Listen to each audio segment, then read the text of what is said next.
committee comments, or are we skipping that? No community, no comments.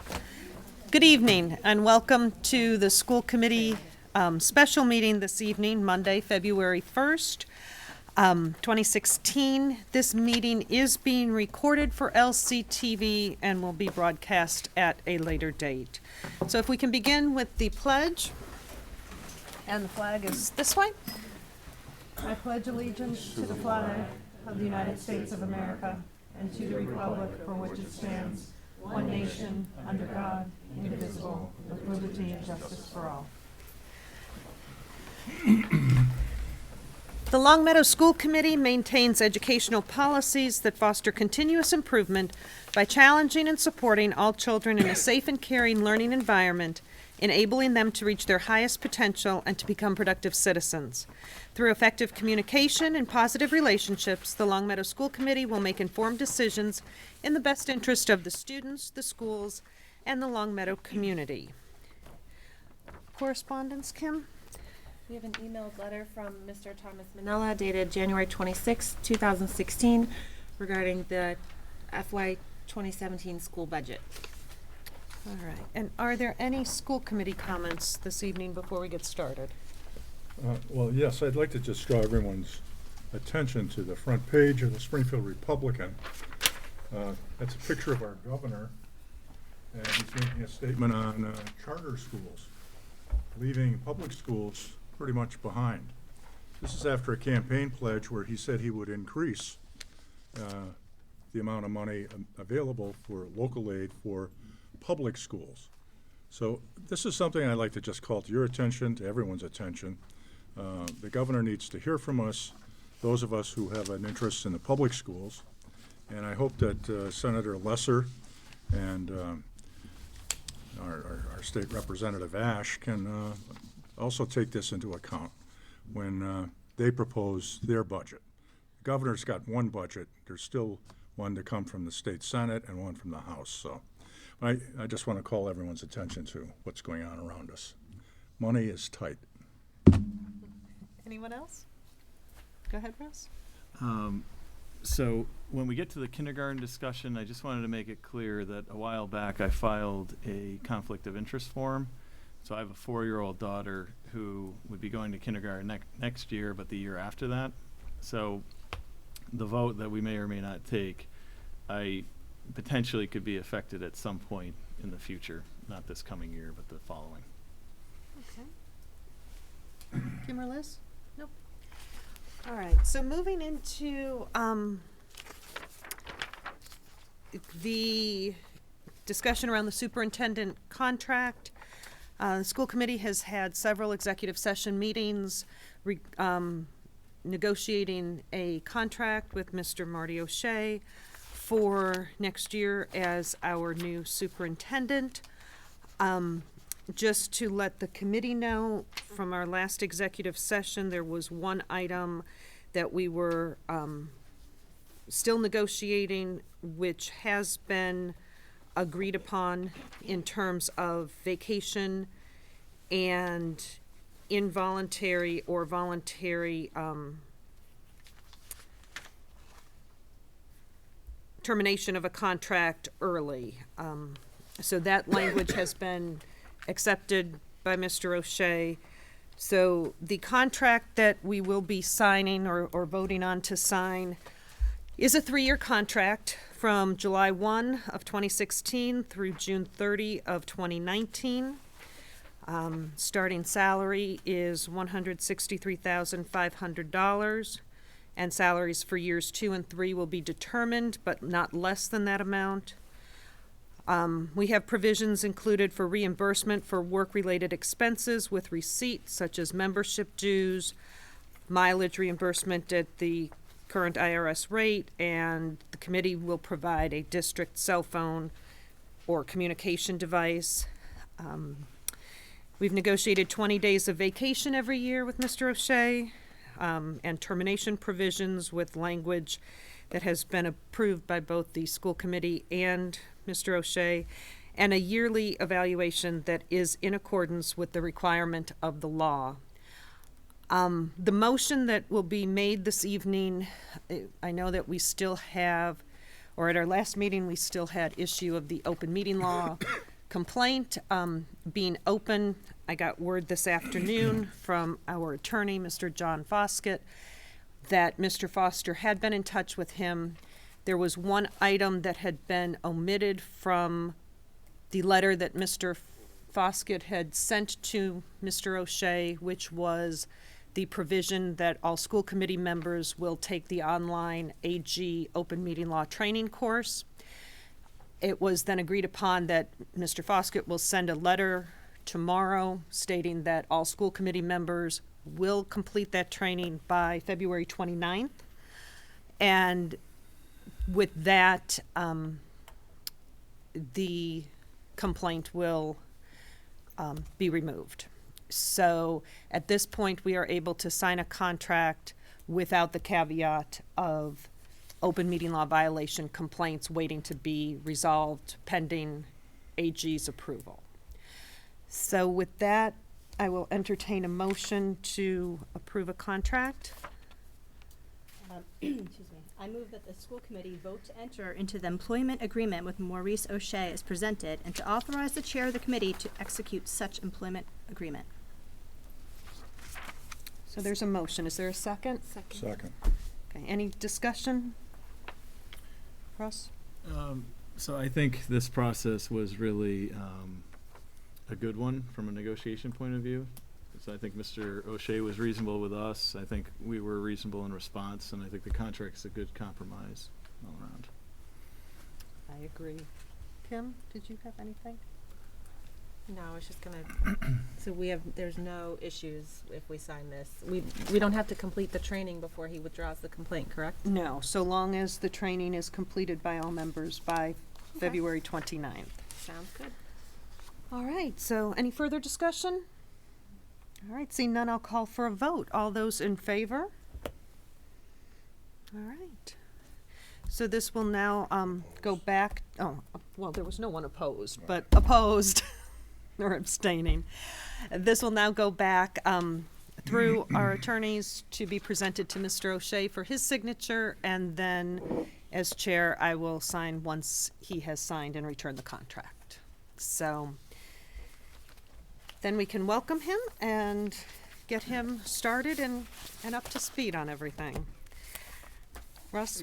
So I think it would be a good idea in the next couple months to have him join us at some of our committee meetings, and I think he's more than willing to do that from what I understand. So hopefully we'll be able to do that. So Right, everybody in and the community coordinate some of that. meets him.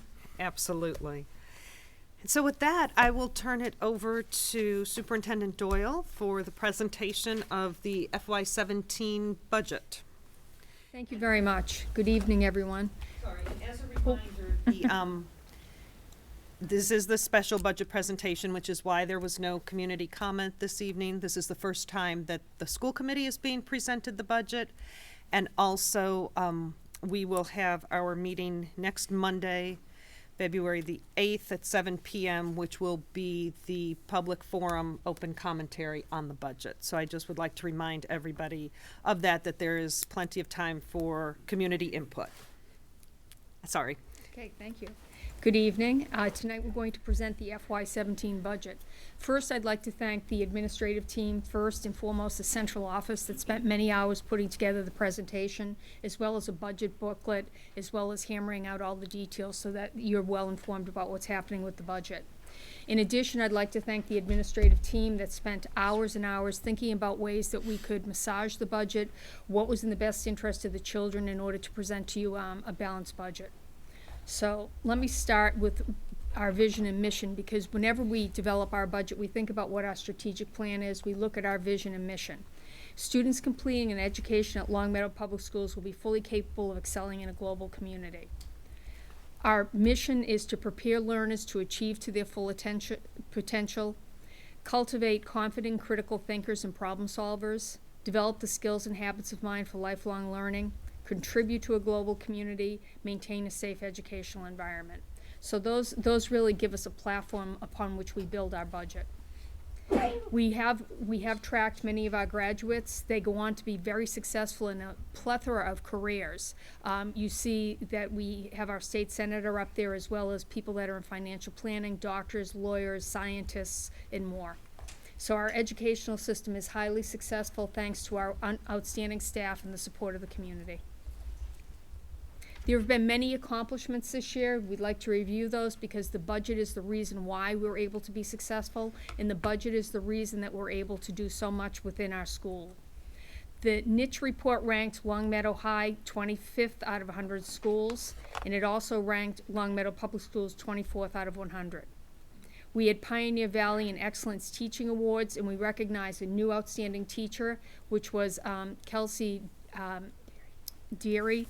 And then we had 3 other teachers recognized: Hillary Godin, Susan Newton, and who was the third one? Anna Marie Johansson from Blueberry. There's a committee of teachers and administrators that get together to look at the nominations that are presented by the teachers, and we're very proud of the winners and that will be recognized later this year at a ceremony at Lower Pioneer Valley. Long Meadow High School, Glenbrook Middle School, and Williams Middle School achieved Level 1 status as designated by the DESE. We also, through the Special Programs Committee, had 4 community presentations, 3 through the Special Programs Committee, and 1 Shelley Warren and Pam Chaplin did. Dr. Potee talked about the problem with opioids throughout the Commonwealth and addressed ways that parents could help their children. Christine DeVivier talked about how to help your children be successful. Lynn Lyons will be coming soon, and she's going to be talking about anxious children and anxious parents, how you could break that cycle. And again, Shelley Warren and Pam Chaplin did it on texting as well as drug use. I think that the presentations, the 3 of the 4 that have occurred, were very well received by the community. We had great attendance, and it looks like Lynn Lyons already has 100 responses that Shelley is tracking, so that's going to be a very popular presentation as well. Other accomplishments included the continued integration of technology. We continue to expand use throughout the district. They used everything from iPads in the kindergarten through more sophisticated equipment up through the high school. We have programming. The programming courses have expanded at the high school. There were no programming courses, I think, 4 years ago, and now I think we're up to 4 sections. We implemented the new elementary math program after a year of study last year and purchasing new materials. That's ongoing. Professional development is also happening throughout the year to make sure that teachers feel comfortable with the new program. We're working on collaboration between grades 8 and 9 and grades 5 and 6 for exit strategies. We're trying to align it so that when students leave 8th grade, they're prepared to be successful in 9th grade. The same thing when students leave 5th grade at all 3 elementary schools, that they have the skills needed to be successful in 6th grade. So that work is underway right now. Science and social studies reviews are occurring. Common data implementation has occurred in the elementary and middle schools through Ames Web and other assessment tools. BYOD is now in place, is starting in grade 8 at both middle schools. We worked throughout the year on communication with parents, communication with staff. We had staff teams, and that's being put on a pilot right now, and it started in January. We continue to make literacy progress, where we're doing Readers and Writers workshop at the elementary school, and we're looking at literacy at the middle school as well. There have been many fine arts accomplishments. If you had the opportunity to attend one of the fine arts shows at any of the schools, I think you would marvel at the work that our students do. From music to art to technology, our students are quite talented thanks to the direction of our staff. We added full-time adjustment counselors at the elementary school, and they've been very well received. We hear from the principals that more of our students are being serviced and that they're able to address many of the problems that are happening at the elementary schools. Social skills programs are underway at Centra and Wolf Swamp, and Blueberry's looking at programs currently. Advisory is up and running at both middle schools. Glenbrook started it this year. Williams has had it for a couple of years, but we have the schools collaborating and looked at curriculum, and this is the year for implementation at Glenbrook. Elementary collaboration time is in place thanks to the contract that was settled last year. There's after-school collaboration time on Monday and Wednesdays with the elementary teachers, where they've been able to talk about assessment, the math program, literacy, and far more. The high school has a state-of-the-art women's health program where women can take PE courses together that address specific issues. There's also a rape aggression defense course that's part of the women's health program. We also had the addition of AP macroeconomics at the high school and foundations of English at the high school as well. We also increased the sections of community service learning. Under curriculum initiatives, there's a lot happening in this area as well. In literacy, there's the continued implementation of elementary balanced literacy that includes readers and writers workshop. We've updated elementary and middle school classroom libraries. We've done foundational skills in curriculum in grades 1 to 2. This is to give students the skill set that they need, and it's a common curriculum which was lacking before it at that grade level. Word study is being implemented in 4 to 5. That's a vocabulary program, again, to bring continuity to across the 3 schools. Writing to text has been implemented at the high school as well. In math, this is the first year of math expressions implementation. The middle school continued alignment of the scope and sequence. In Long Meadows High School of the new edition of the new algebra text, which was purchased last year. In social studies, the elementary and middle school scope and sequence reviews are underway, and this is the first year of the new text in world history at the high school. In science, the middle and high schools are aligning curriculum with the new NSTA, which is the National Science Teachers Association, and NRC, the National Research Council's Next Generation Science Standards. And also, elementary committees are piloting and choosing new science texts and materials this year. In technology, the new standards that were written last year were implemented this year. We have a meeting next week with our teachers to talk about how successfully they are being implemented across the 3 schools. We now have Chromebooks, iPads, laptops in all schools, and that was a shift. We originally were looking at iPads, but we experimented with Chromebooks at the middle schools, and we found that teachers and students were delighted with the usefulness, as well as we were delighted with the cost of them. So that we have a plethora of equipment now, but we have even more Chromebooks than we had in the past. The BYOD, Bring Your Own Device models, expanded to 8th grade. The district technology plan is under review and will be done by the newly formed technology committee. Video production studio environments are at all schools where they have green screens and they're making their own newscasts. And technology integration is occurring across the curriculum. I think I'm most proud of the work in community service that our students have done. We're a privileged community where we have so many blessings that some communities like us take it for granted, but we don't in Long Meadow. We have so many community service projects, we couldn't fit them all on 1 or 2 or 3 pages for you, so we gave a selection of what's happening in the district. We have Central School Helping Hands making sandwiches for the homeless every Wednesday, Pennies for Patients to support cancer, toiletry collections for the Springfield Rescue Mission, non-perishable collections for A Hope for Every Child, holiday gift baskets for children in need, book drive for the Springfield Public Schools, jump rope for the Heart, collections for the Long Meadow Food Pantry, Dakin Animal Shelter collection, Mayflower Marathon food donations, Can Jam tournament to benefit cystic fibrosis, and key club members who volunteer in the community. Again, the list is endless, and we're very proud of our students for all the work they do to give back to the community. And thanks to the staff who spearhead these efforts with the students. Collaboration among schools remains a high priority. We have vertical curriculum planning happening across the district. Common assessments include Ames Web. Common midterms and finals occur at the high school. Again, we have that transition planning 8th to 9th grade and 5th to 6th, and we also are working on preschool to kindergarten so that we have smooth transitions as students enter kindergarten. A common middle school schedule has been fully implemented at both schools. They had different schedules previously, and now they're common. Professional development opportunities have expanded, and again, middle school BYOD. Our students continue to excel. When you look at state data or national data, Long Meadow always does extremely well. This is the high school SAT scores for 2015. If you look at Long Meadow's average compared to Massachusetts and the national average, we're well above what is happening locally as well as nationally.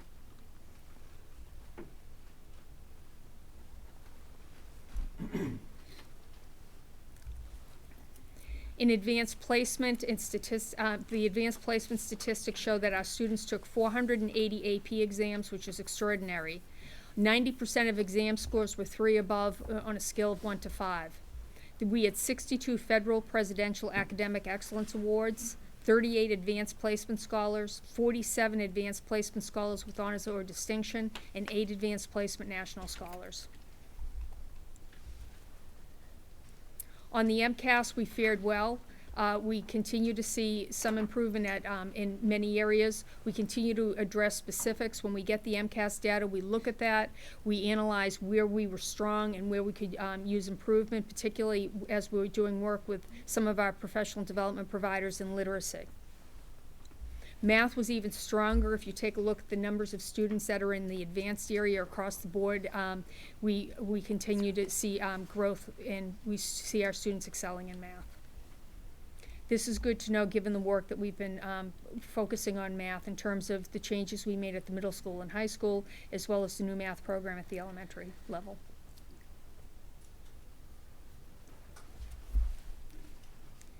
There are many factors that are driving the budget process. We first of all take a look at what students are learning and what achievement is occurring, because we're looking to make sure that we're putting resources where they're needed to help our students thrive. We look at the strategic plan. As you know, contractual obligations are necessary because we just are entering the first year of a 3-year contract with the staff. Free full-day kindergarten has been a priority of the school committee, so that has been driving the budget in terms of our presentation tonight as well. We look at enrollment. We see where there are declines and where there are advances, and we build the budget around where we can make adjustments there as well. We look at mandates and regulations from Common Core, assessment, educator evaluation, special education, and more that come from the state and the national level. Technology needs to continually be funded, so we always are monitoring what's happening there. And there was a reduction in the circuit breaker funding as well. This is a summary of the FY17 budget. If you take a look, it shows you the FY16 revised budget, our proposed budget for FY17, and the difference. In the general fund, there's a difference of $1,085,967 with free all-day kindergarten. Grants, there's a deficit of $4,800. Special revenues, there's a deficit of $634,273. That's again due to no fees for full-day kindergarten, reduction in circuit breaker, and school choice. There's been a reduction there. So that shows a total of $446,899. These graphics just help you visualize where the money is going, and this shows you by fund. FY17, there's general fund is 92%. Circuit breaker is 3.2%. Metco grants are about a little under 6%. School choice, about 8%. Regular education, 0.8%. Regular education grants, 1%, in other special revenues are at 0.4%.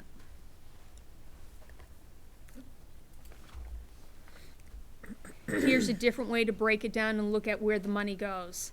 You can see that that $27 million goes, approximately $27 million goes to staff salaries. The next huge chunk of the money goes to contracted services. That would include special education. It would include other areas such as itemized PD, professional development that we've contracted for and more. And then finally, we have about $1.5 million in supplies and materials. Next, I'll give you a minute to look at this. This is the FY17 proposed budget by location. It shows you all the areas where the money is broken down and goes to. It shows you how much money goes to each of the schools, as well as pupil services, instructional development, administration, etc.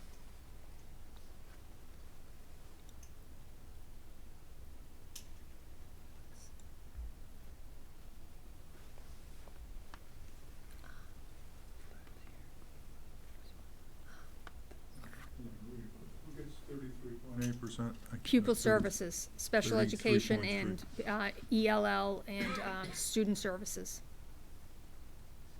Thank you.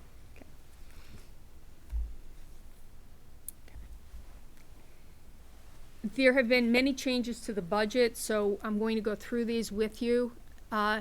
The first thing is reductions due to enrollment. These are already built into the budget. I'm going to present 3 tiers to you later this evening, but these are the numbers that were built in. 4 Williams classroom teachers have been reduced due to declining enrollment. 1 Blueberry Hill Elementary School teacher has been reduced, a .6 Blueberry Special Education teacher, .5 Center Kindergarten teacher, .5 Center Kindergarten assistant, and 3 special education assistants. Other reductions made to the budget for reasons and recommendations of the administrative team: 2 middle school library assistants, out-of-district tuitions, school choice funding, attrition, and miscellaneous reductions.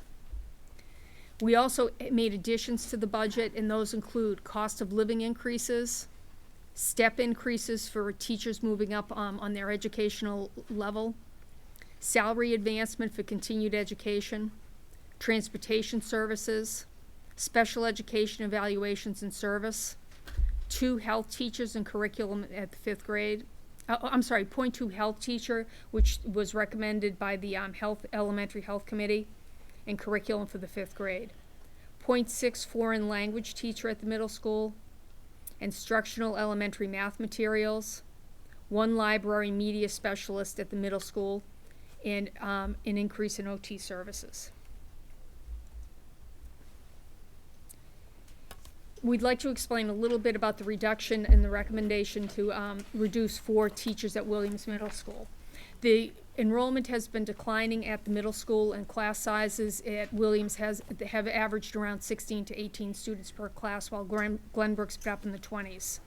When you look at the projected enrollment for FY17, Glenbrook will have approximately 320 students, while Williams is projected to have 351. The average class size for Williams for FY16 was grade 7, 17 students, and grade 8, 16 students, which is on the low side for a middle school. It's actually very low.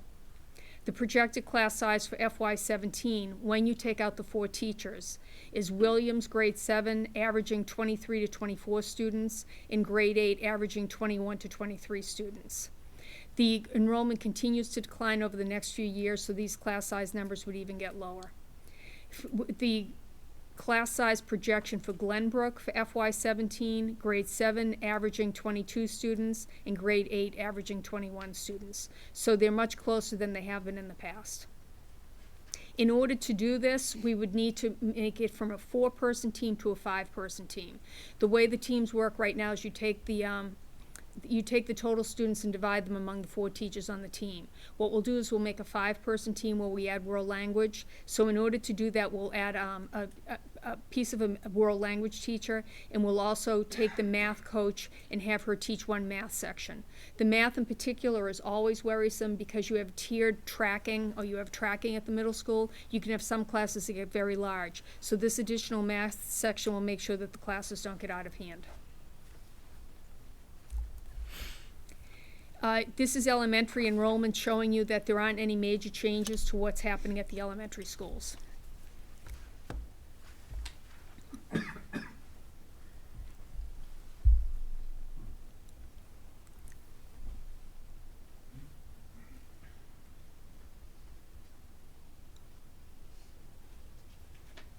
And this includes the Blueberry reduction.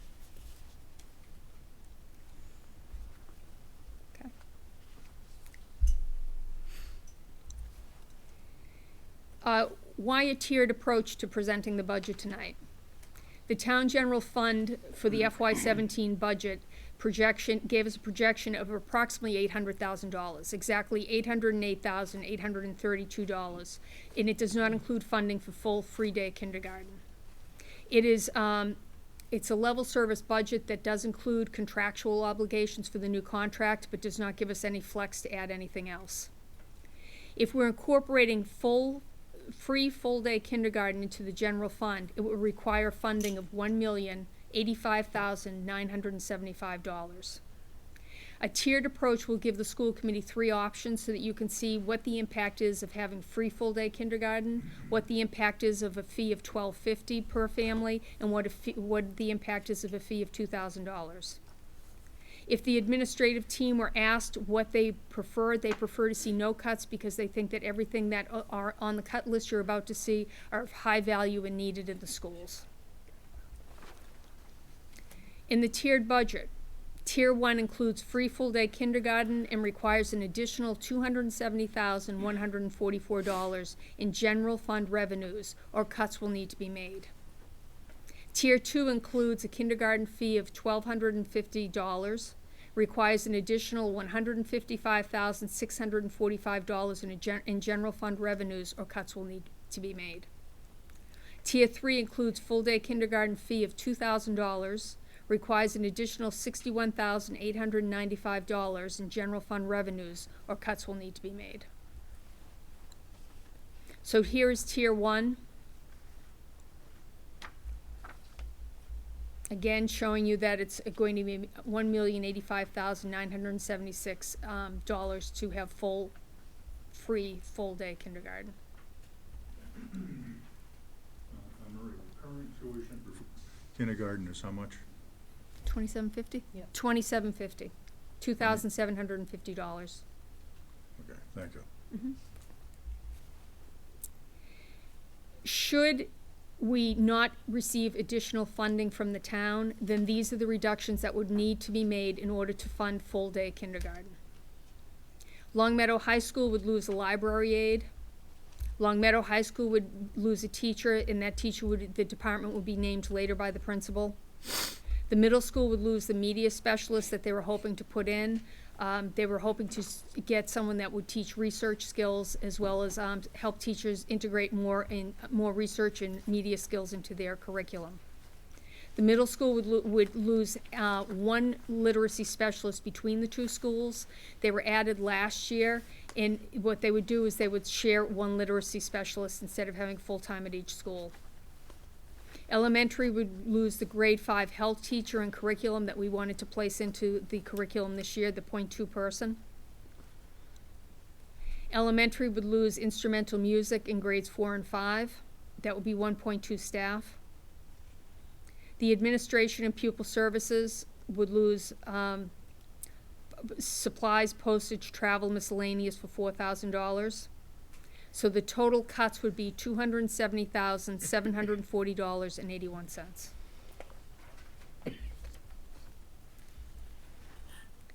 For Tier 2, the kindergarten tuition would be $1,250.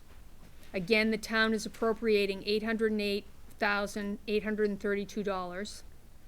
The revenues brought in by charging a tuition would bring in $156,250. Which would leave us short $155,644.69. So that's what we need additionally from the town if we were to charge a fee of $1,250. The total fund request would then be $964,477. Should we not receive additional funding from the town, then the following reductions would need to be implemented. The library aide at the high school, the media specialist at the middle school, the health teacher and curriculum .2 at the elementary schools, 4th grade orchestra, professional development services for $15,000, tech support, software and repairs for $10,000, supplies, postage, travel and miscellaneous from administration and pupil services for $7,000, and the Tier 2 total would come to $155,806.61. Tier 3 option would mean that there would be a tuition of $2,000 per kindergarten family. Again, the town is allocating over $800,000. The kindergarten tuition revenue would bring in $250,000. The additional general fund request to the town would be $61,894.69. So the total general fund request for FY17 would be $870,727. The Tier 3 budget, including the kindergarten tuition of $2,000, Should we not get the additional funding, we would lose the library aide at the high school, the elementary health teacher .2 in curriculum. We'd lose professional development services for the literacy program. Technology, we'd lose tech support software and take from the repair budget. We would lose from the administration and pupil services, supplies, postage, travel, miscellaneous. And the tier 3 totals would be a cut of $61,976.81. So the FY17 budget. The revised budget for FY16 was $35,647,872. The FY17 budget, including the addition of free full-day kindergarten, is a request of $36,094,771. That's a general fund increase of $1,085,976, with a total budget increase of $446,899. Before we begin our discussions, I would like to thank our residents, parents, senior citizens, staff, administrative team, select board, school committee, and students for making Long Meadow Public Schools so successful.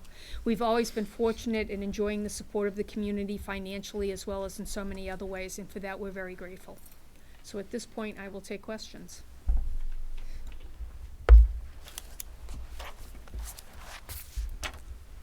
The whole time, did you want to lead off with questions? I do have a few questions, but I figured I'd let some other people speak for once. You go first. Okay. So typically, a level services budget, I would envision, we're looking at cuts without kindergarten. So these cuts to Williams, Blueberry, Center, special ed assistants, I guess we're not really looking at a true level services budget because we're making cuts regardless of the kindergarten issue. We have to make cuts to meet the $808,000. Is that correct? So I think what we're really doing is it's level services as far as salary increases, but it's not really level services because we're going to increase class sizes in order to meet the town's number. So I think from a starting place, I wouldn't really call this level services. I think we're just meeting the town's request, but not necessarily meeting level services. Good point. Meeting the dollar requests. Yes. Yeah. Good point. The 808,000, how firm is that number at the moment as far as, have they actually said that we will be getting at least that amount, or is it still up in the air? They've committed to the 808,000, but we had a meeting with them last week, and we have not heard back as to whether or not they are able to budge on that number or willing to do that. I'll fill in a little bit. Right now, they are still looking at a deficit of $300 and some $1,000, in their own budget. So, or about 350,000. So, adding free full day kindergarten in would bring that deficit to about 627,000 from the discussion. So that was something, that they're looking at. They also reminded us that the cost of health insurance is rising at 5%. The cost of unemployment insurance is rising at 8%. And while we may not think of those as part of our budget, they are, but they're not. They're not in our 808 number, but those provisions are covered for all of our employees through the town. Mm-hmm. So they were gonna go back, and look and see what they could do, but we've not yet heard back or had any further discussion. So, and I'm not saying this, really what I'm trying to do at the moment is just get all the facts out there and then figure out, because all of this deals with, judgments as far as what's best. But, and we talked about this when we had our joint meeting, but the 350 deficit is, or at the time I think it was 500, but I know the state is looking at potentially giving more money at this point. So a lot of that, and I think almost about 350 or 400,000 from what I recall, and the numbers could be off a little bit, was really based on you're taking the savings we currently put towards OPEB and I think capital, and increasing our savings rate as a town. So that's part of that deficit is really kind of a policy decision to decide I want to increase, or the town wants to increase, savings in two areas, which certainly makes sense, but that's not my definition of a true deficit. It's really you're deciding to put more money in a particular location. And we brought that up in that joint meeting, I believe, and I think a couple of selectmen members did too. That's really more just said to get out there where, the baseline is more than anything. Do you all recall that? Yes, and they did say, and I can't remember, Tom, do you remember the percentages? The select board had adopted policy, I believe it was last year, that every year they would increase their contributions to OPEB and to capital by a percentage, and I don't remember what those percentages were. I want to say like 1/4%. It was a quarter. And From so, our side. and you're right, those numbers they did, share with us. Total is about 260,000 Okay. for those two. But again, that's policy that was set by the select board. Mm-hmm. When we're disclosing everything honestly, I just want to make sure that, it's not something they're doing arbitrarily. It was that they voted on and set a policy. Yeah, and I kind of look at it as what we're doing right now is trying to figure out what our policy is as far Right. as staffing, really.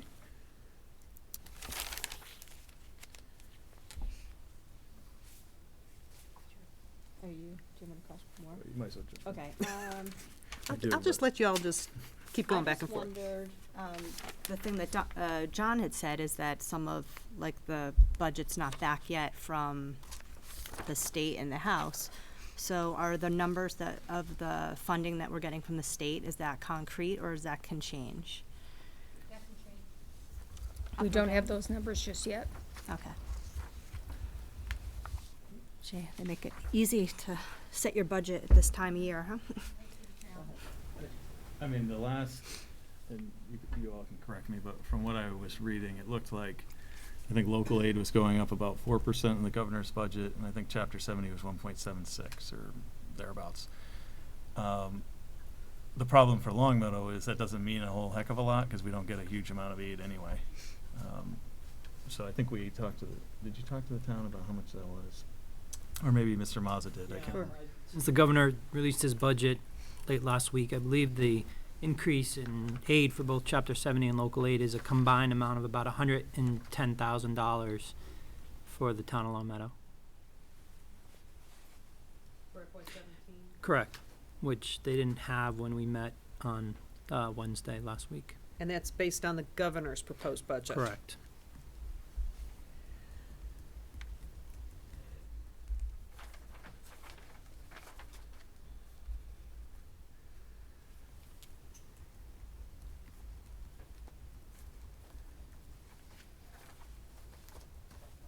Kim, did you want to jump in with anything? You and Russ can take turns. You're not ready yet? Okay. John? I'm just struck by, if we maintain tuition at the same level for the coming year as we do this year, we wouldn't have to sacrifice anything. Is that correct? Well, no, we'd actually be under. I mean, assuming the enrollment of 125 students, which is what the tiered reductions are, it would bring in approximately 350,000. So I would say yes, that if we were to maintain the tuition at the current rate, most certainly would address the shortfall or trying to get down to the figure that the town has presented in their budget back in October. Mhm. Go ahead. Well, is their figure all that arbitrary and capricious? Or, I don't know, maybe it's a judgment call, but people have not been calling me about all-day free kindergarten. I haven't been hearing anything about it. and we've been trying to move in that direction, but we're not getting much cooperation from the town on just about anything, by the way. The middle school proposal and other things, so I'm just thinking out loud. So that was one of the points I was making earlier, though, is that even if we left tuition alone, we still have to make the Williams cuts, we have to make the Blueberry and Center cuts. So those first round of cuts are gonna happen No matter what. no matter what, unless we ask the town for even more money potentially. But I think the town But they'd be is cuts willing to in work with area us. where there's a reduction, in need for staff. And to me, that's a normal part of budgeting. If we don't need as many teachers, we don't have as many teachers. If Well, we what need it- more teachers, we hire more. But, What it does is creates the highest class size level at Blueberry due to that cut would be the location we're cutting, is my understanding. So fourth grade looks like that's where the actual, I thought we were talking about the Williams cuts. well, those go up too. I was just gonna start with that one. So that goes up to 23 to 22 students per class, which, isn't horrible, but there is, compared to today's, 19 or 18 per class. And at Williams, it's similar. I mean, obviously, as Superintendent Doyle said, right now, we have very low class sizes at Williams. The effect is to go with higher class sizes. Now, that may be acceptable because maybe it is in line with what the other grades are. But I wouldn't say it's the exact same educational product we're putting out there. Yeah, the Williams goes to 25 students per In grade seventh grade. in seventh grade versus 17. Glenbrook's 22. I question the kindergarten number that we're working with. Is that, I mean, I know it's really hard to determine that number, but I always feel like it grows a lot. And so I just wonder how close our budget, like how much more will we have to add if we get 15, 20 more students than what we see on this budget? Well, we're using 125, that's based on the census and people who have contacted us who might not have been identified on the census. When you look at that enrollment chart for the elementary schools, you can see that we have class size around 15 or 16 for each of the three schools. So we do have capacity to increase or seats available without really tipping up to the higher end of the class size, the average class size that we would like to see. So although I do agree, I expect the kindergarten enrollment number to go up. It'll probably be closer to 140, if not a little higher. But to be safe, I used the number that we know of as for today. That 130 something number, is that what we know of today? No, 125, and you Oh. bumped it up to 138. Yeah, because So this not for more. this would include Medco and choice seats also, the 136. So I know, I can't read it. It's No, I know, I noticed, It's open. the first thing I looked at was the, redistricting. We've got FY17, you've got Blueberry with 395, I don't know, these are so tiny, 398 students. Center School 375, Wolf Swamp, K through 5 is 328, but you've got preschool there with 41, so that brings it up. So Blueberry's still got 25 more kids, and you're looking at their fourth grade with 23, 22, and 22. Their second grade is, I guess, the next highest at 21, 20, and 20. Wolf Swamp is the only other school that has classrooms that size. Center School seems to have all of their classes under 20. I don't know, I'm just. Go ahead first. Yeah, I mean, there it looks like Center, you have one less section. So that's the only one where you're predicting a much lower number of kids. So that's based on what we know right now, that they're gonna have, 15 less kids apparently. you talking about center? Yeah. Yeah, it's basically taking the FY16 enrollment in the current grade 3 and moving it up into grade 4. Well, I'm looking at kindergarten. Kindergarten, sorry. So Yeah, you go from 59 to 44. It is. It's based on what we know of, plus Right. some additional seats, assuming there will be some Medco and Choice. Okay. Again, I expect it to go up a little bit, but I can't say for sure whether it'll be 5 or 15 kids at this point. I mean, looking at historical numbers, now I'd be surprised if it gets much higher than another 10 students. Mm-hmm. Once it's free, it could be. Right. But Mhm. also, this Could be. happens every year. We, I think we would rather hire a teacher, like in the summer, than hire a teacher now and then have to fire them because we don't have, Right. a need for them. And then we use some of our attrition money to hire that, like any extra attrition money.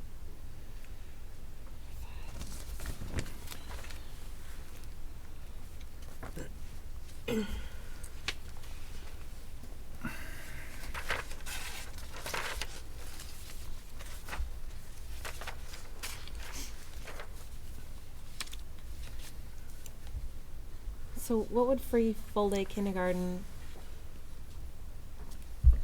is it estimated at about 350? Correct. So without putting kindergarten, even keeping the tuition the way it is now, we would come in under the 808 with all the reductions and things that we've made. Yeah, we would just come in under by about 30,000 or so. Is that including the new, like adding in the new health curriculum? It would, Okay, correct. all right.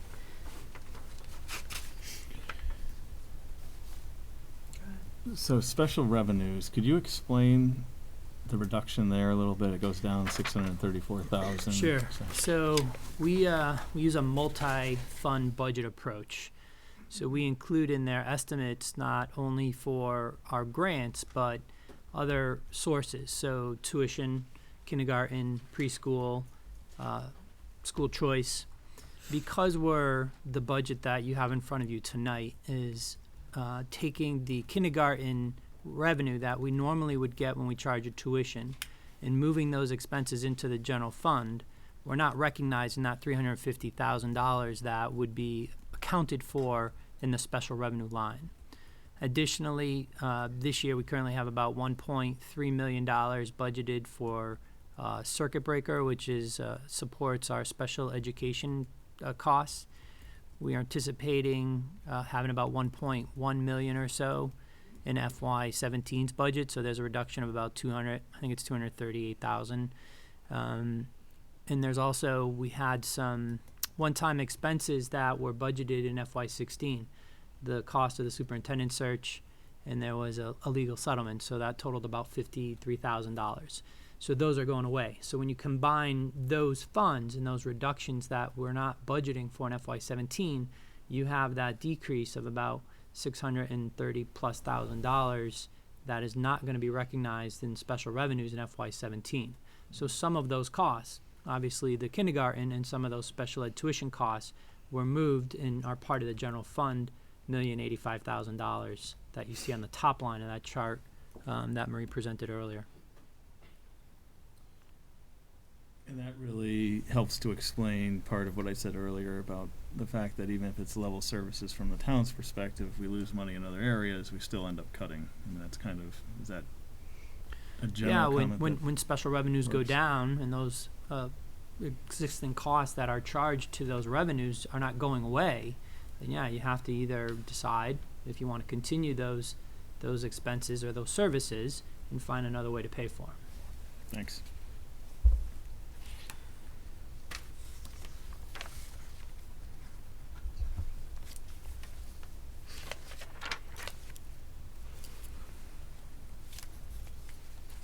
Any other questions?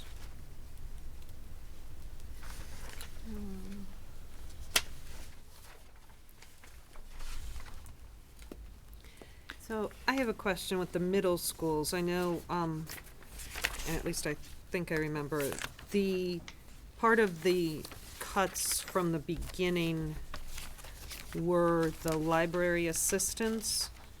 Is that part of the cuts no matter what? Yes, they are. So if we're cutting library assistants and we're not replacing them with the media library specialist that would be shared, what's happening to library at the middle schools? There'd be nobody there. Okay.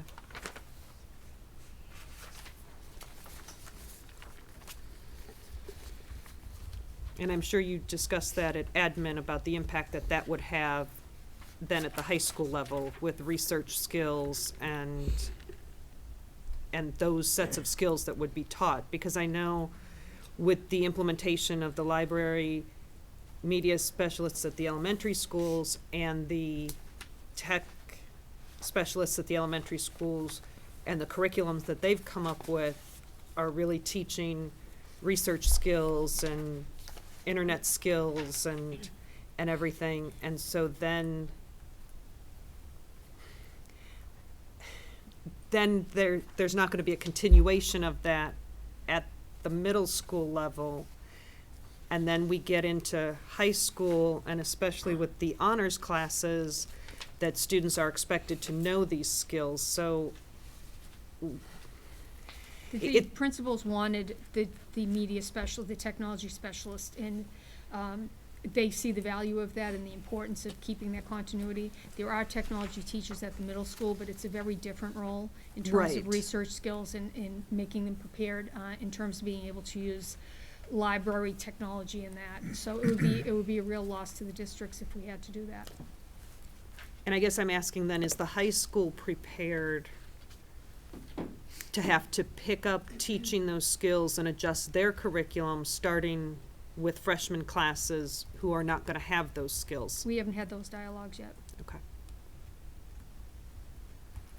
So when we reviewed this in our finance meeting last week, we were reducing the library assistants at the middle schools, but we were hoping to add the media specialist at the middle schools. Correct. And in the reductions to pay for the full-day kindergarten, we would get rid of the media specialist. Correct.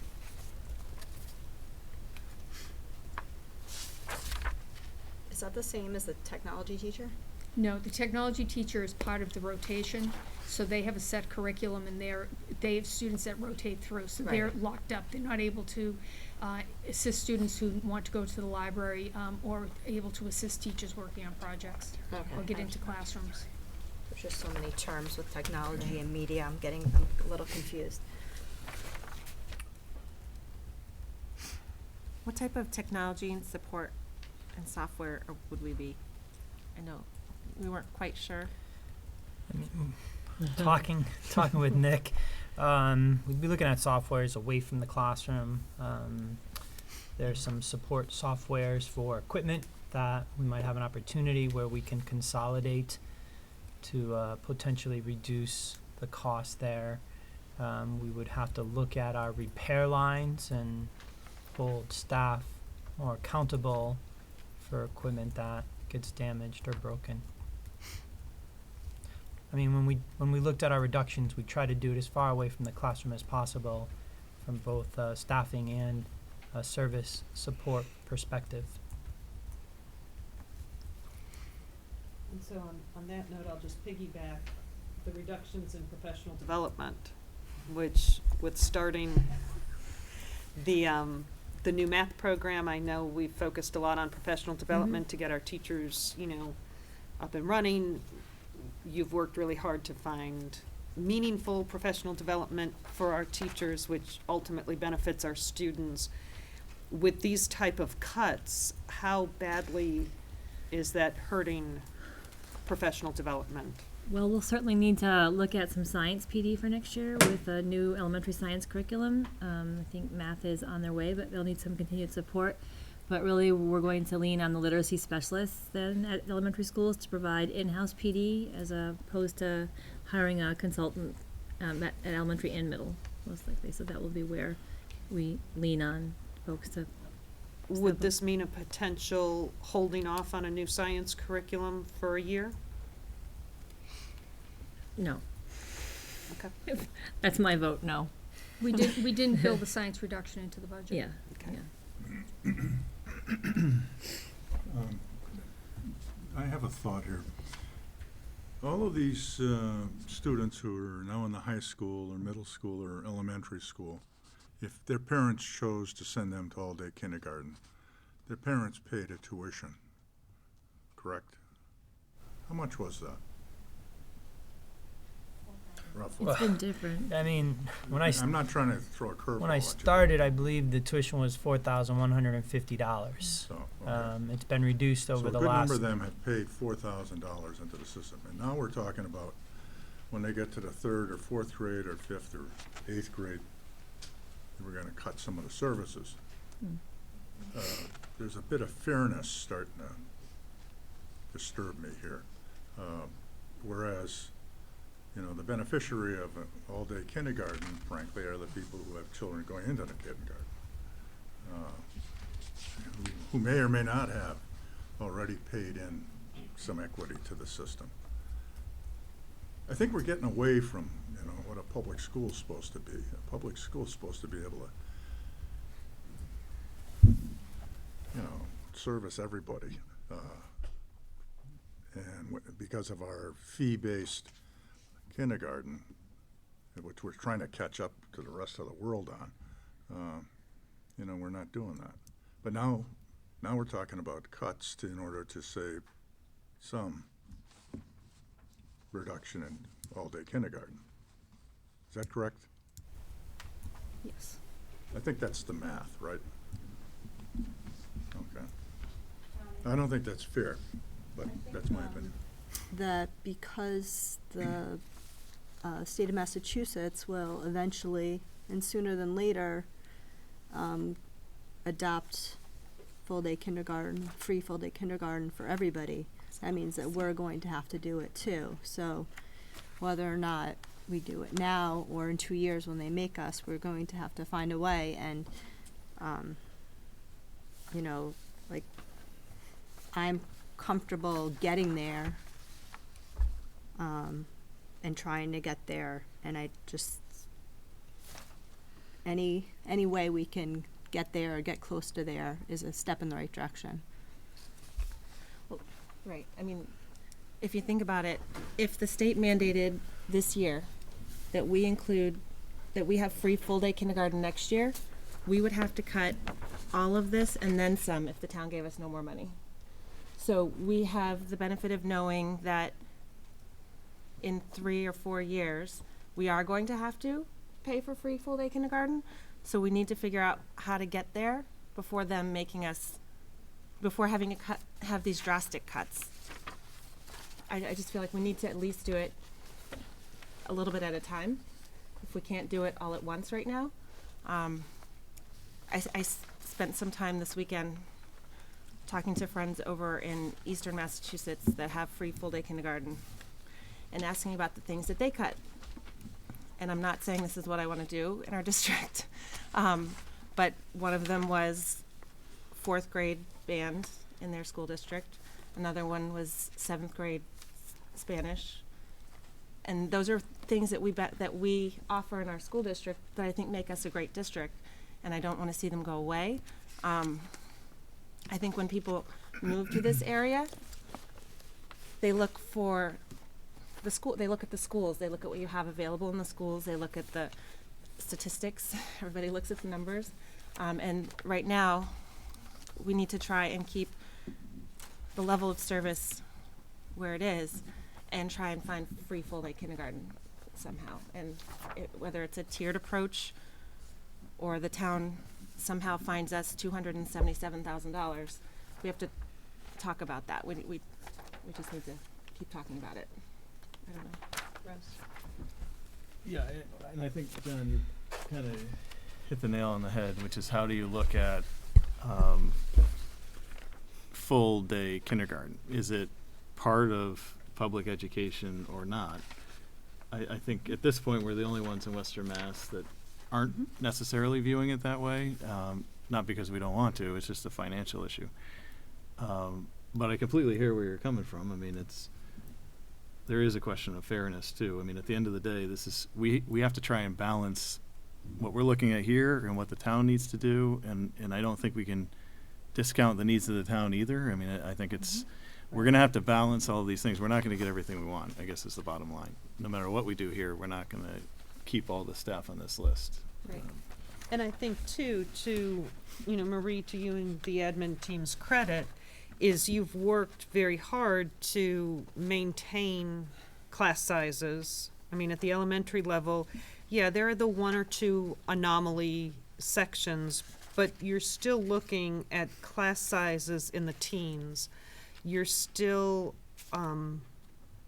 you're maintaining the commitment to the class sizes and the programming that we have, which I think, certainly we could, you could find 277,000 if you want to increase those class sizes, and we're not doing that. And Tom, I think you said you looked at ways to cut where it's not impacted the farthest away from a classroom. And another thing with the music programs, I know when we had our meeting with the town side, their first comment when we, were talking about potential cuts is, oh dear God, you're talking about music again. And the reality is that's how tight and how fine-tuned our budget is.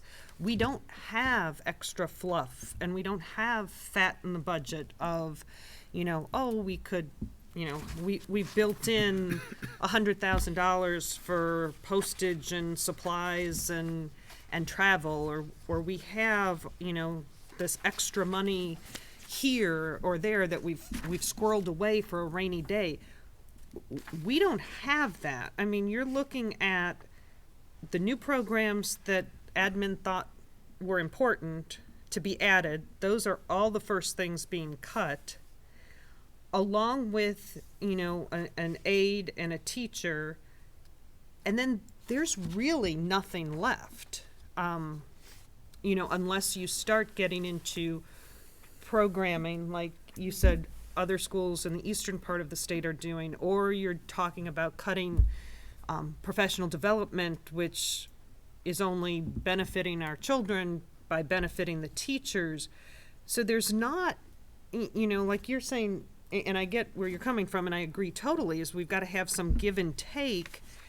It just gets hard, because I know the perception of the community is the first thing we do when we look at budget is put the music program on there, and it gets everybody all excited and all riled up. And truly, honestly, I just would like the community to know that's not intentional. It goes to Tom's saying of furthest from the classroom, furthest affecting the day-to-day life of the students without compromising the class size or the programs that are being offered. So I just did want to make that point to the community, because I don't want to upset the music community. I know that, the foundations in elementary school are vital to the program's continued success in middle school and high school. And it's not that, we're making, or that admin is making these recommendations lightly. It's just, there's really, honest to goodness, nowhere else to be taking funding from. Now, that being said, I do have a question about the elementary health program, and I don't know if, I know the committees met and made that recommendation. Is there a potential to go back to that committee and look to see if it could be incorporated within the PE program with the PE teachers? We discussed that, and it's not possible because the PE curriculum is extensive, and they don't have time to cover their own curriculum. They are incorporating some things when they can, but not to do with the justice that we would like the program to do. Okay. I just didn't know if that was, I'm sure you considered all angles, but. Right, and some of them are not certified health teachers. Okay. I also want to add that last year, the amount of money that we turned back was like around $30,000. So that just shows that we're keeping a really tight budget. Can I ask if you remember, Tom, the excess that the town side had last year? Wasn't it like around 400? Yeah, I don't recall the exact number, but I do believe their free cash total was over 500,000. Right. So maybe they will have the money. And ours was I think And ours ours was was close 30. to 50. Wasn't it 50? Yeah, I think we were just Oh, under sorry, 50 last 50. year. Okay. So I want to ask you a general question too, but my first question, on the control master budget you gave us, most of these items, when they go up, I think we have a pretty generally good idea about why. But in regard to school technology, I noticed supplies and materials go up 20,400 too. The total line item goes up by 33,000. Could you explain the increases in those numbers? I see years ago we used to spend a lot more money than even that, but. Yeah, that's where we budget for both our software and hardware costs. So we have to plan for the contractual increases we have for the software programs we operate. Okay. Additionally, there is our lease is coming up, and we're working with the vendors to try to come up with a figure without too much of an increase in our hardware line, but that only allows us to place existing hardware. So there is a small amount built in there for some needed equipment that might not be part of the 5-year lease. Because we've run short there by, this year we're about $20,000 short in the hardware line. So I see what we have on the table here. I'm assuming kind of to go along with what Janet was saying. You must have looked, and the subcommittee must have looked at a lot of different areas that could potentially be cut. I'm not sure if some of the technology money or, were there any other areas that are worth talking about tonight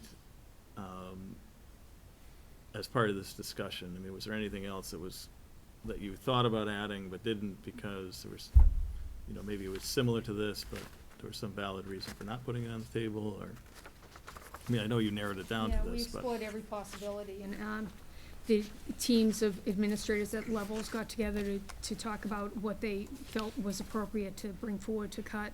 At the central office, we looked at every line, and we really had a stretch to come up with the cuts.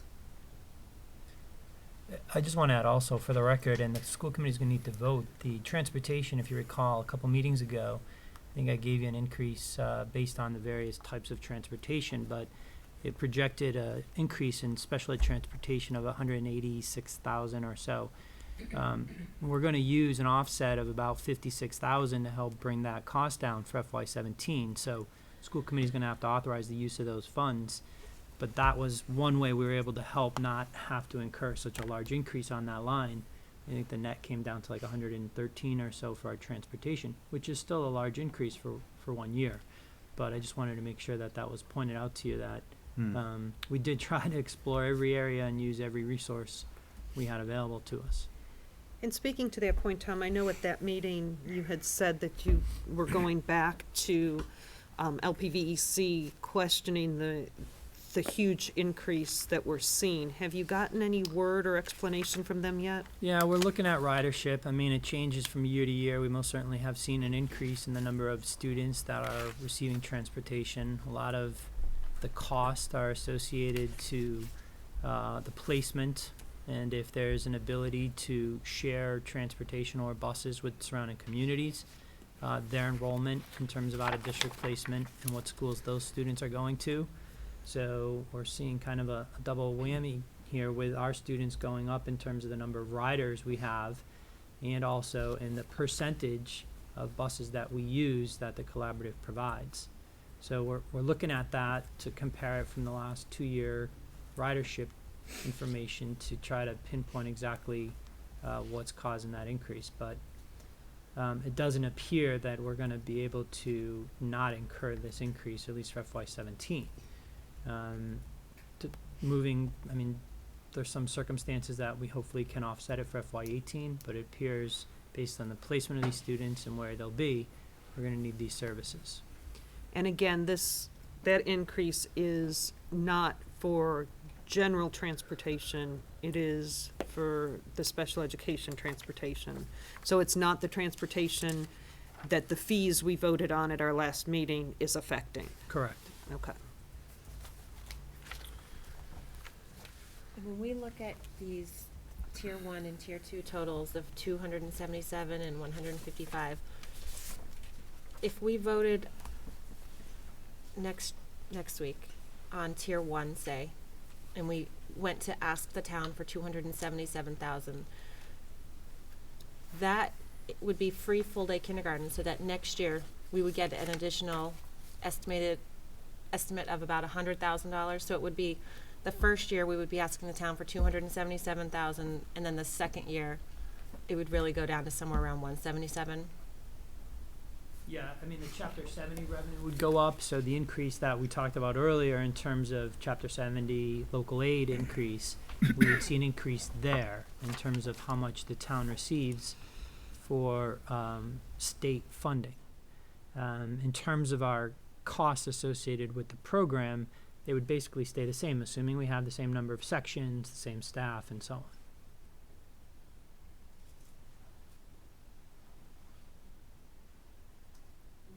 So, on the website, and what I just did with technology, for example, I think members of the public would, how much detail are we putting on the website? Because I think the more the better, really, because we could show if there really isn't any way to reduce, I mean, that's an obvious one just from the amount of money listed in the line item, and you don't know whether it's related to staff or not. How much detail will be on the website in that town hall so that people can kind of dig into this a little bit? So there are 4 financial documents. They're actually up on the district's website already. Okay. We'll have a link to where they are. They're on the Assistant Superintendent for Finance and Operations page. There'll be a link on the main page. So the 4 financial documents, which basically break it down, the Control Master, which kind of is a summary by cost center. Mm-hmm. There is a budget by fund, which is showing the amount that we're requesting or budgeting by each of the various funds. Yep. There is one by control group, which is salaries and expenses and contractual. And then a 4th one is a line item summary. So again, it's taking it by the cost center, but giving a little more detail by salaries, contractual, supplies, materials, and other expenses. So if somebody has an individual request, where would we direct that person? Directly to you, or should it go through our email or the superintendent? They could contact Tom or me. Okay. And then will your presentation that you gave this evening, will that be on the website? It's already Yeah, posted. it's Okay. there also. Sorry, that's additional to No, those I 4 figured financial it documents. would be, for the public, but since Russ was asking about the website, I thought I'd just go ahead and ask. Did you have something, John? Are there any future meetings scheduled with the select board? Or, They were going to be, where we left it, Stephen Crane and Paul Pasterzik were gonna go back and look at their numbers, look at what we talked about. I think we were talking about, Mr. Foster's on vacation right now, so we were talking about getting together again after he got back, but more importantly, with Stephen and Paul, it was gonna be us having a phone conversation once the complete budget was presented to school committee and to the community. Because in our meeting, while we did share some information, we did not share this complete presentation, because, well, A, it wasn't ready at the time, but B, it was also not fair to share with them what had not been presented to the committee first. well, the reason I ask is, there is an operational stabilization fund, which has several $1 million in it. And it seems to me it's time to get some dialogue going about that. True, you're gonna hear people say, well, that's only for storms and tornadoes and other phenomena. But it could also be opened up for discussion and for fair allocation of our resources in the town. How much money is there in free cash? And why are they sitting on so much of it? What's the point of that? I think the select board should be asked some questions. They like to position themselves as the prudential minders of the store and like to portray us as the ones who are trying to give away the store. I think that's an image that should be challenged. I also just point out, that we haven't had that much snow, therefore not much snow plowing. So there's some parts of their budget that are gonna have some cash in it. How much, I don't know. But how many teachers is a snowplow or a storm equal to? I think those are valid questions that the public might like to hear something about, especially those who have children in the school system. Now, John, I can answer for you about the free cash. Select Board does have a policy that after free cash is ratified in the fall, anything over a certain dollar amount, and I believe it's $500,000, must automatically be transferred into Operation Stabilization. Again, that's a policy that they have and that they have set. Am I right in that, Tom? I don't know if the dollar figure is exactly right, but I thought that's what I remembered. So it's a policy that they chose to adopt. Right, but that's their policy, Well, right. maybe they could change that policy, but Russ? maybe. Yeah, well, and we do the same thing on our side, but if you have monies like that, it's really typically should be used for one-time costs. So if we used essentially savings to pay bills, eventually that catches up to you pretty quickly. But I do think that we have about 100,000 or so that we would be expecting if we eliminated tuition completely. We'd be expecting that the next year. So I think an argument can be made that that money And we is a did. one-time cost. And just so you know, Yeah. we did bring that factor up, that Okay. you know, there would be an increase of approximately 100,000 in Chapter 70 money the following year, so could we potentially tap into 100,000 of free cash, knowing that it would be a one-time expense? How did they react to that? They suggested that we use our school choice money as a one-time expense as well. So we then got into talking about perhaps compromising. To do this over 3 years, to go in with tier 3 and then do that for the next 2 years, so you get the fee down to 0 that way. But they were going to get back to us on whether or not they could support us financially with any additional funds.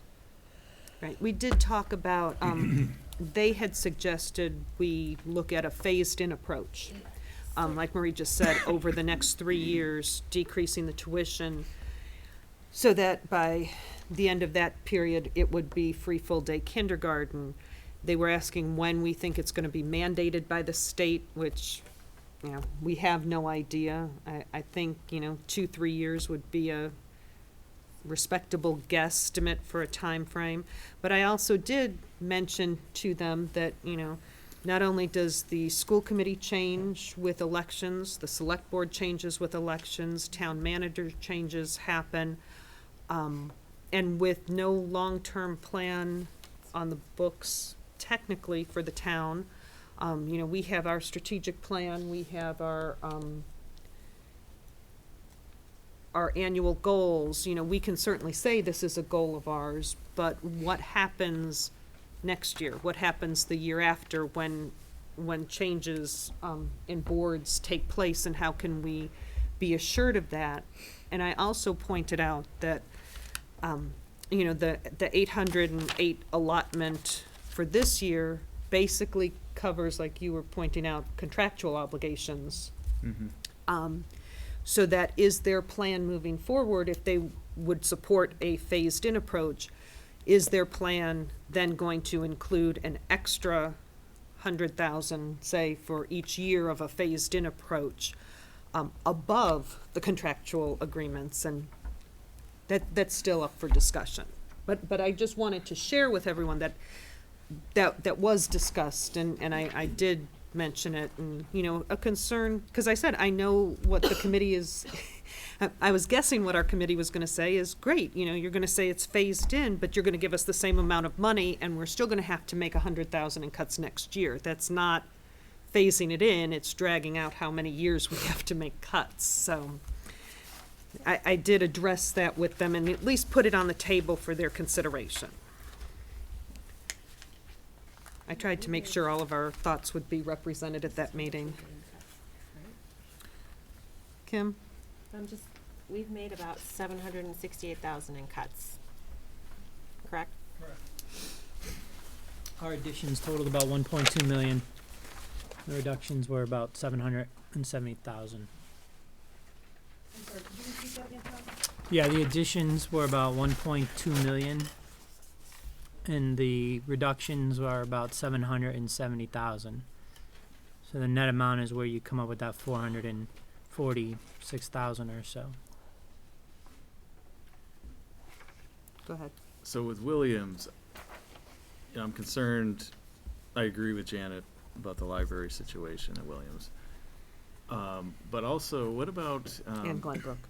protections going, and Glenbrook, but going forward with reducing this team, we've looked out to make sure that we're not gonna have to add that team back in the next 2 or 3 years, or, because we have the enrollment figures for elementary, but I don't know The for middle enrollment's school. declining at the middle schools. Okay.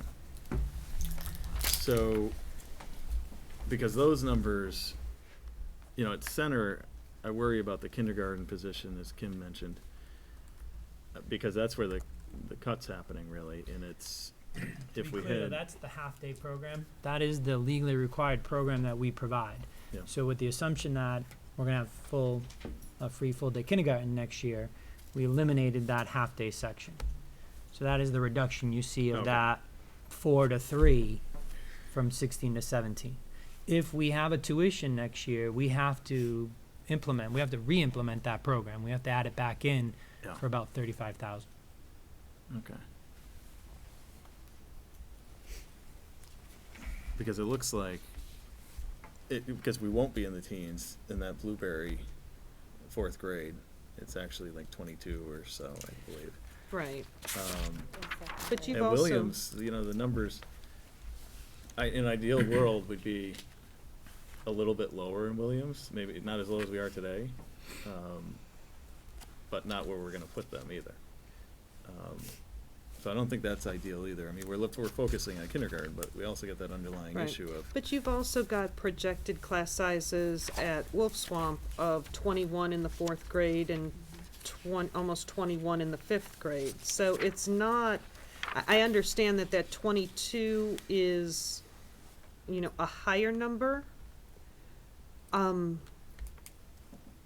But that's also the same number that they've had this year in their 3rd grade classes. So it's not that we've cut a section. Am I right in the way I'm interpreting this? It's not that we're cutting a section at Blueberry to get to that 22 number. It's that, We shifted the number of sections from 3rd grade to 4th grade. the 4th grade is coming from 4 but the to 3. current 3rd grade class that's going to be in 4th grade, the current 3rd grade class is still 22 children. Correct. And that's gonna be the same size as 4th grade next year. So I just wanted to be fair in pointing out that it's not that we cut a section which is now causing that class size to jump. That's the class size that you have right now. Okay. But not compared to the current 4th grade. I mean, I think ideally, all across the board, I mean, Wolf Swamp and Blueberry are the two where we go over 20. Center, we're actually pretty good except for current 5th, but next year it'll be lower. So, you know, in an ideal world, we'd be under 20 probably for all of those. It doesn't look like we can make that happen, but I don't want to lose sight of the fact that it's not as if we're just saying, well, we need kindergarten, we're not doing anything else. We're actually making a lot of cuts to get to this number. And then we're asking for a little, you know, some more money for kindergarten and really for some of these other items not to be cut. I again think we need to compromise. It's just a question of, you know, tier 1, tier 2, tier 3. I think tier 3 is, you know, not, especially because we can get more money from the state. I don't know that tier 3 is something that I would really want to support. I'd like to hear more in the next week or so, but I guess the other question for you, Mr. Maus, is how much money do we have in the school choice account? I just looked at that. I think the It ending is somewhere, balance, but I don't know where it is. yeah, it was gonna be around 3 or 350. A projection for ending the fiscal year was gonna be somewhere in that ballpark. And I think I've asked you this question in past meetings, but is that kind of where we've been Yeah, over the years? historically, it's been in that range. I think the school committee has some guidelines that they'd like to not see it drop below 250. Is there any other reason we might be tapping that account anytime soon? One thing that was talked about is a preschool playscape at Wolf Swamp. We submitted a request for capital funding, but CPA. yeah, CPA. I don't know that it'll be funded, so I think we said that if Okay. it wasn't, we would consider looking at school choice as a potential avenue to fund that, to get it installed instead of waiting another year. And that was about 50 grand or Yeah, I something? think the application was 40 Okay. to 50, but I think we revised it down to 40,000.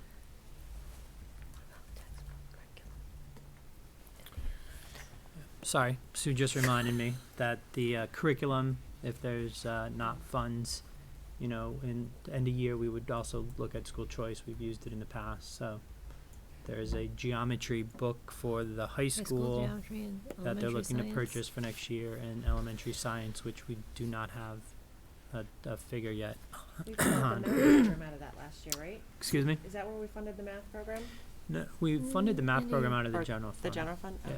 We did fund a few things at the, when We I did first got on the fund committee, we ended up using Some school choice curriculum for- initiatives out of school choice last year. So anything with the new science that we're looking at would come out of the school choice? Potentially. So the town's idea about using school choice, it sounds like we might have some flexibility, but not, I mean, if we want to stay around the 250, we potentially have the playground issue, maybe curriculum materials. So if we were going to take any money, it'd have to be a minimal amount, it looks like. That would bring it below 250 already. Yeah, potentially could bring it depending upon what the science curriculum comes in at. If it's anything like math, I think it was about 110,000 for math. Right. I don't What think is- it's going to be as high, but What is science typically, what do you see it don't know. running? 90, 90, depending on which the Ish. committee goes with, right? somewhere around They're there? both, yeah, the three are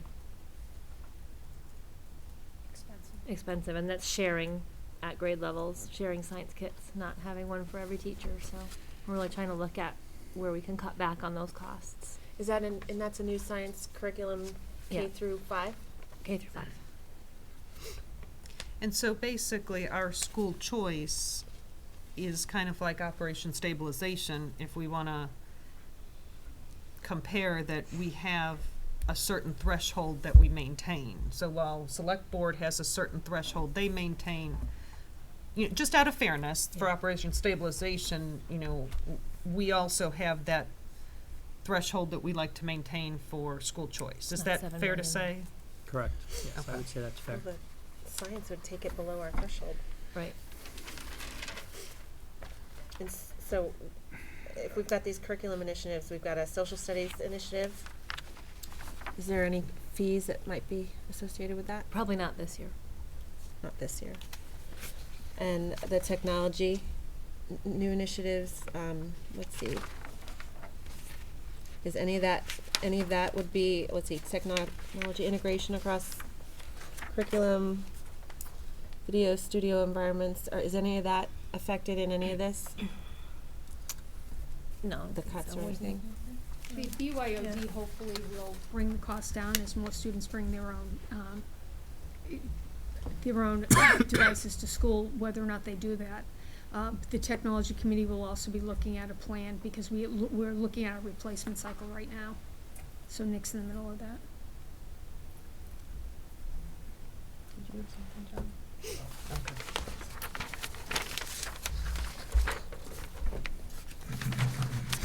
Any other questions?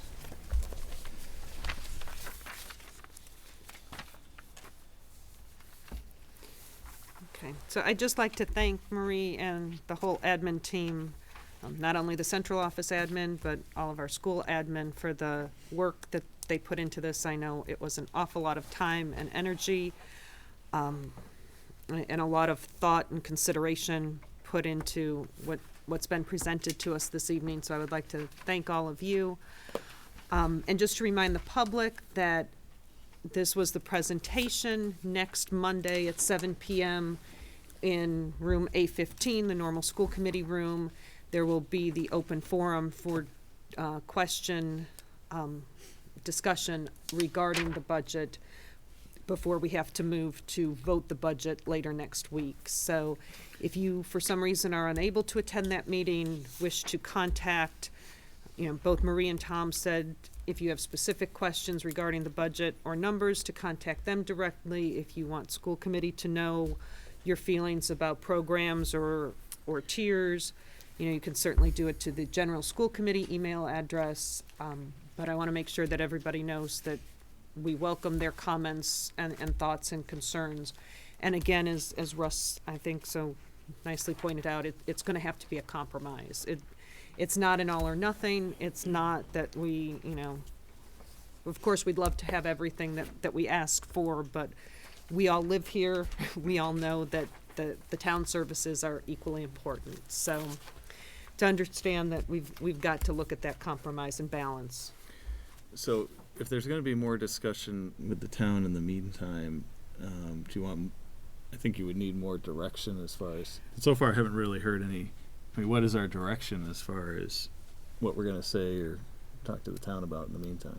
Well, I think any discussion, they were going back to look at their numbers and look at everything. I think in the discussion we talked about for this week, and correct me if I'm wrong, was that, once this got presented and put out to the public, we could have more of a discussion as to where they might direct us, so that hopefully next Monday we could come back knowing that, yes, we have some funding, no, we don't, so that our discussion next Monday and our vote ultimately next Wednesday wouldn't be futile, a futile activity based on what they were going to say. Is that fair to say from what we had, Tom and Marie?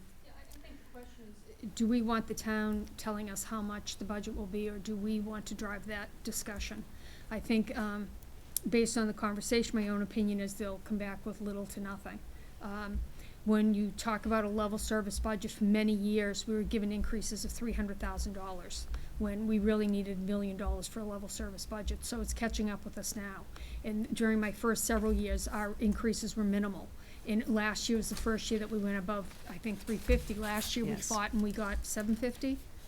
Which then amended to around 700, but yes, it was still a 700. So- sizable increase from previous years. To keep up with a level service budget, if we don't ask for more money, then we're going to continue to run into a problem where each year gets worse and worse and there are more and more cuts. So I do understand that the town will come back, and I'm sure that the town will come back with some number, but I also think that I ask respectfully that we push back a little bit, because we have to really try and maintain a level service budget. Each year this gets worse and worse. Each year the money that's returned to the town is less and less, and you're putting yourselves in a precarious position if we're not coming in asking the town for a decent amount of money that will really fund the school system. And do trust me that I do promise all of you that when I go to these meetings, I am fighting for the maximum of what we can get. I don't settle for the minimum. I will pinch every penny and make Lincoln cry if I could. I'm sure my husband will tell you about how frugal, we'll use that word, I can be, but I also, view my role not only as a school committee member, but as the chair, that it's my job to fight for the needs of the schools and of the district. And that was shown last year when we were able to go above that 350,000 to actually get funding for maintaining what we had. So I will continue, to go for the full, 440, whatever, but, like Marie said, I don't see them coming back with a whole lot. I think some of the things that I heard here tonight may give some creative ideas to it of, funding. We asked to have that figure before tonight's meeting. Right. So And in terms honestly, of waiting for the next meeting, I'm not sure that's really viable. right, and in fairness to them, I think we met on Wednesday. And, to give them from Wednesday until early today, they asked, could they at least see our presentation again and everything. But I think you guys have raised some really good points about savings in snow removal costs, you know, the Chapter 70, which I had already mentioned, but, you know, looking at those fundings, you know, the fact that we're already doing the best we can in terms of negotiating things like the transportation increases and everything else. I will most certainly continue to bring that up. Well, and so tier 1 is 277 and tier 2 is 155. So if we went along with the idea, I thought it was more like 120 that we would get the following year in Chapter 70. It's between 100 and 120, something like that. And will be in the full day program. So if we treated the 120 as one-time money that could come out of a one-time savings account, that would essentially get you to tier 2 if the town was looking at bifurcating the two. So you get 100 from one-time money and 155 from general fund. That is tier 2, roughly. But we would get a tier 1 level service if we look at it that way. Right. That's why I keep asking how much we were gonna get for the next year. It's a one-time, I looked at it as $100,000. So basically we would be asking the town for $177,143. And we as a board have made a decision over the last few months to Commit to support look at. free full-day kindergarten and try and go that route if we could. So I know next week, Wednesday, we'll have to vote on which of these tiers we want to bring forward to the select board. Say we chose tier 1, we approach them asking for an additional $277,000 that they've asked us for. We could use that argument. We get 100 and 120 back the following year. And it would go to town floor and it would be a vote at town meeting, correct? That's how it would work, because they would probably say no, so we'd have to go to a vote. Well, I think ideally I think we all need to be on the same page, hopefully, when we get to that point. I mean, you're right, if we couldn't, then,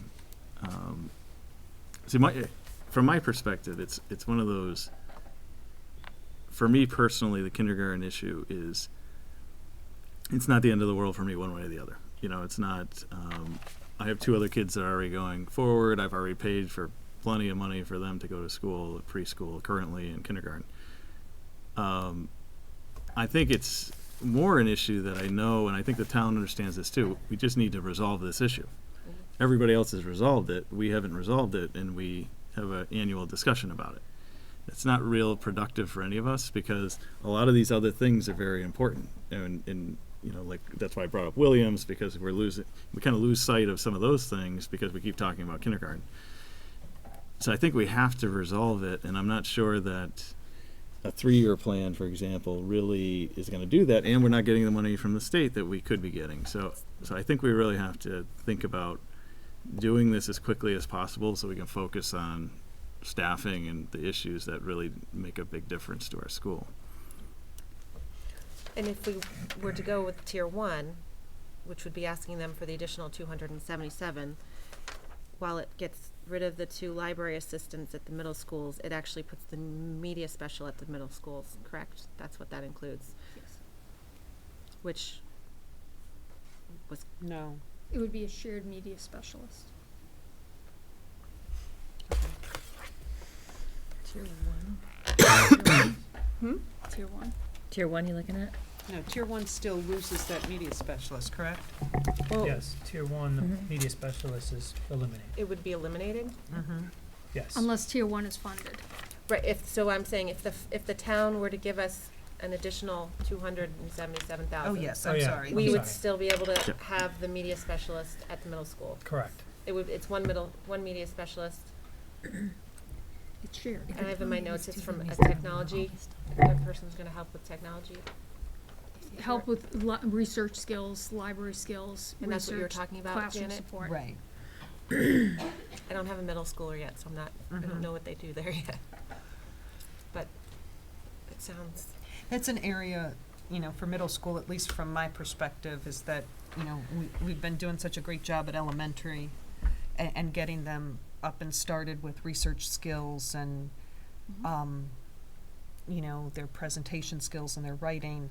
And then our middle school teachers do a nice job of continuing that in their classroom, but they're not getting any further instruction of how to write a research paper or how to write a 5-paragraph essay with research and documentation and footnoting and those research skills that, and then they get to high school and they're expected to know it.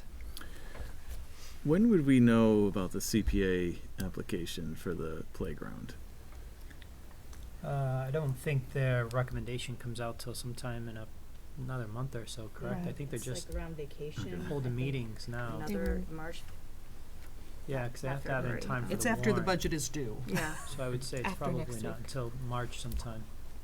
Yeah, they've been meeting this last couple weeks.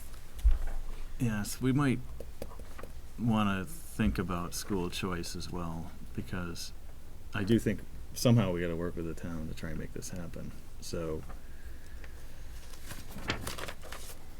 Right, but Yeah. if perhaps it doesn't get funded by CPA funds, then I well, think we're not gonna to, I need mean, we to- have a 250 number that we try to stay above. But if we don't in a particular year to get something resolved, I might consider it if you could show me that it makes sense for a year to do that. If you tell me it doesn't, because it looks like school choice could fluctuate, we might not, you know, be able to build the number back up again, then I don't want to look at it. But I'm just trying to throw out No, anything absolutely. possible to think about, because from the town's perspective, do I want to hear any of this? No. You know, I think they're making reasonable decisions about not going necessarily to 2.5 and adding more money for savings. It's just we have a pending issue that needs to get resolved somehow. So hopefully we can work with them. Do they have a meeting before our next meeting? They're meeting They're right now. meeting right now. And that's it, so there's nothing. Right. And this isn't on their agenda, I'm assuming, budget discussion. I didn't look at their agenda, to be honest with you. No. I think these Paul Sturzick's given an update, but I'm not sure what detail in terms of our presentation The and our tiering and request. everything, yeah. Right. All right, Mm. anything else? We could pay for the preschool thing out of library aid and a health curriculum. It's terrible. All right, anything else, guys? No. All right. So again, thank you to our whole admin team. It is much appreciated. I know it's a thankless job. I'll be happy to entertain a motion to adjourn. So moved. Second? All right, all those in favor? All right, we'll see you back next Monday, 7 PM in our regularly scheduled room.